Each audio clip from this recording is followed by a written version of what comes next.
Hi అండి, అందరికీ నమస్కారం. ఎలా ఉన్నారు అందరూ? మనం 2022లో ఈ సోలార్ పవర్ పెట్టించాం మన ఇంట్లో.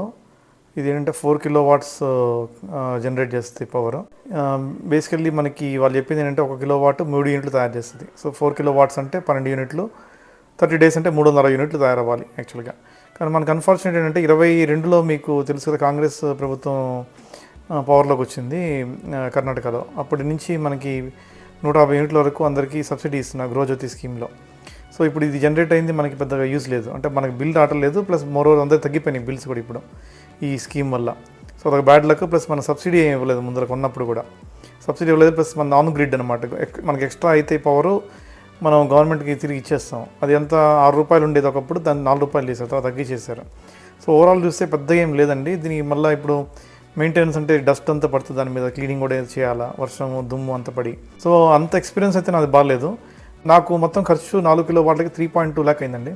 ఏదో మనం ఫ్యాన్సీగా అప్పుడు సౌర విద్యుత్ వేస్ట్ అయిపోతుంది, మనం వాడుకోవాలి అనే ఉద్దేశం పెట్టించాం. కానీ అంత పెద్దగా నాకు ప్రయోజనం కనపడలే. మనం పడే 1500 బిల్లు కోసం ఇప్పుడు అది కూడా తగ్గిపోయింది కాంగ్రెస్ వచ్చినాక. దానికోసం మనం 3,20,000 పెట్టుకొని దానికోసం ఎప్పుడు రికవర్ అయ్యింది అనేది వెయిట్ చేయటం.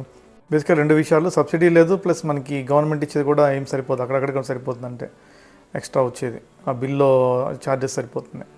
నా ఎక్స్పీరియన్స్ అంతేం బాగాలేదండి. మీకు దీని గురించి పూర్తి వివరాలు కావాలంటే అడగండి కామెంట్స్లో, లాంగ్ వీడియో పెడతాను. Thank you for watching my channel. Bye.